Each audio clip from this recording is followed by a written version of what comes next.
Miltä näyttäisi maailma ilman tarinoita? Entä millainen olisi luonto, jos ihminen ei olisi koskaan jättänyt siihen jälkeäkään? Mitä voimme oppia menneestä ja miten voimme vaalia sitä, mitä meillä vielä on? Tarinat, maisemat ja rakenteet. Jokainen niistä kantaa menneisyyttä. Luonnon kulttuuriperintö ei ole vain näkyvää, se on koettavaa. Se on ihmisen ja luonnon yhteinen historia. Jälkiä, joita me emme aina huomaa, mutta jotka ovat kaikkialla. Ilman luonnon kulttuuriperintöä ympärillämme olisi pelkkä maisema, vailla tarinaa. Mutta kun katsomme tarkemmin, näemme kiviset polut, vanhoissa pelloissa multaiset kädet, jotka niitä raivasivat, ja järvien pinnassa satojen vuosien heijastuksen. Meille ihmisille tarinat ovat peilejä. Ne kertovat, keitä me olemme ja mistä me tulemme. Kun tiedämme, mitä on tapahtunut ennen meitä, voimme ymmärtää, miksi jokin paikka tuntuu erityiseltä. Ja silloin haluamme myös suojella sitä. Lähdemme matkalle Etelä-Karjalaan. Kuljemme läpi metsien, rantojen ja rakennettujen maisemien. Tervetuloa mukaan avaamaan silmiä ja ehkä myös sydäntä. Vesi virtaa, aivan niin kuin aika, hiljaa ja määrätietoisesti. Hiitolanjoki ei ole vain yksi muiden joukossa kartalla. Se on tuhansia vuosia vanha kulkureitti, kohtaamispaikka, elämän ehto. Täällä ihmiset ovat kulkeneet jo kivikaudelta lähtien. Joen rannoilla soudettiin, kalastettiin, pysähdyttiin. Ja kun virtaava vesi antoi voimaa, tänne nousivat myllyt, sitten vesivoimalat ja lopulta kokonainen teollinen kulttuuri. Tämä joki ei koskaan seissyt paikoillaan. Voisi melkein nähdä sen kalastajan varhain aamulla, summun vielä leijuessa veden yllä, tai lohen, joka nousee jokea vastavirtaan, sukupolvien vaistolla, takaisin kotiin. Tai ehkä kuulet vesivoiman huminan, menneen maailman koneiden laulun, joka antoi elannon kokonaisille kylille. Nykyään Hiitolanjoki on avoin, vapaa. Joki virtaa jälleen esteettä ja kutsuu meitä sen äärelle. Kuvittele kesäpäivä täällä. Aurinko välkehtii veden pinnalla. Linnut laulavat. Ja edessä on päivän paras hetki. Ikiaikainen kokemus. Retkieväiden syönti avotulen äärellä.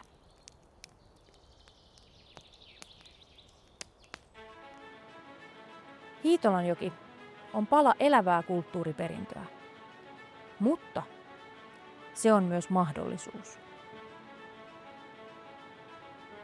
Osa vanhoista voimalarakennuksista odottaa uutta elämää. Kahvila, pieni galleria tai kanoottivuokraamo, joka kertoo joen tarinaa eteenpäin. Kangaskosken voimala johtaa tätä muutosta. Se avaa ovensa retkeilijöille ja toivottaa heidät tervetulleiksi Hiitolanjoen vesivoiman historiasta kertovaan museoon. Tämä paikka voi olla enemmän kuin maisema. Se voi olla elinkeino, elämys ja elämää. Joki ei pysähdy. Se kuljettaa eteenpäin niin vettä kuin tarinoita. Ja tällä kertaa virran mukana saavumme saareen. Suomalaisille vesi on aina ollut tie. Väylä maailmaan ja väylä kotiin. Saimaan selillä tämä yhteys näkyy erityisen vahvasti. Saarilla on kuljettu soutaen, vetolosseilla, lopulta jopa dieselmoottorilla käyvillä losseilla, jotka kuljettivat myös autoja.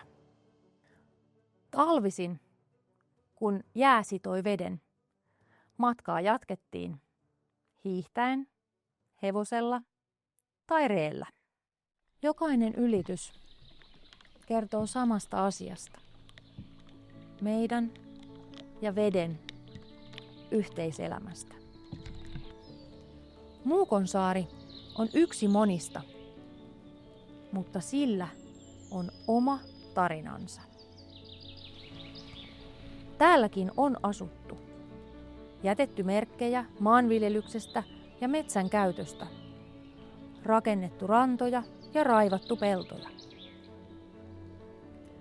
Saaristo ei ollut vain kesäparatiisi. Se oli koti.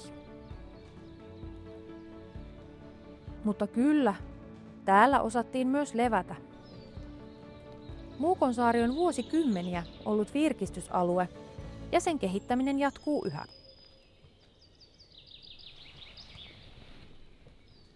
Luonnon hiljaisuus, veden läsnäolo, metsien rauha.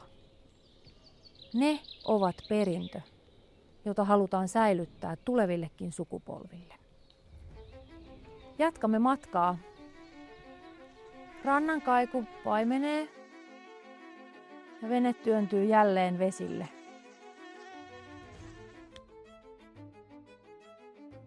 Tässä veden ja maan rajalla on paikka, jossa historia ja geologia kohtaavat.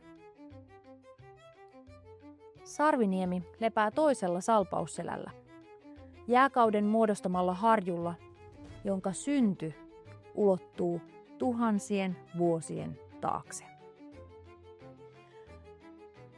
Maailma muuttui, mutta tämä niemi jäi, kun veden virtaussuunta kääntyi kaakkoon ja puhkaisi väylän toisen salpausselän läpi.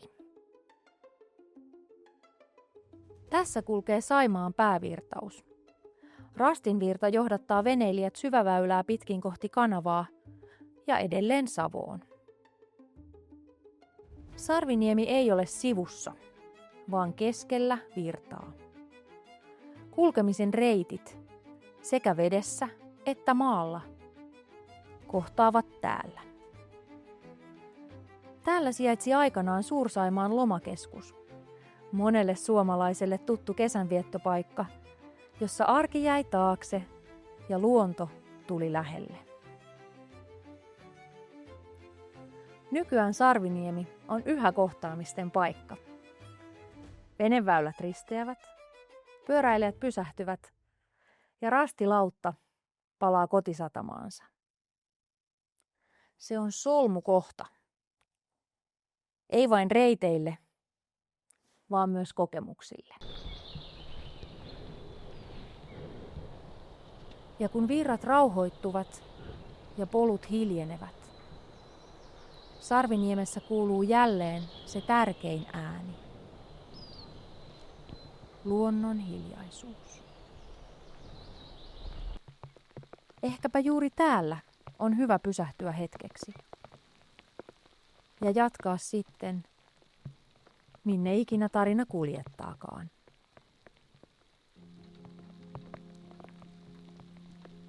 Luonnon kulttuuriperintö rikastuttaa elämäämme.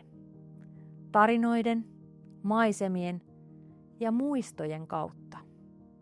Sen vaaliminen ei ole vain säilyttämistä. Se on mahdollisuus luoda uutta juurien varaan. Tulevat sukupolvet oppivat meistä vain, jos jätämme jäljen. Jos kerromme, mitä oli ja miksi se oli tärkeää. Millaisen tulevaisuuden sinä näet luonnon kulttuuriperinnölle?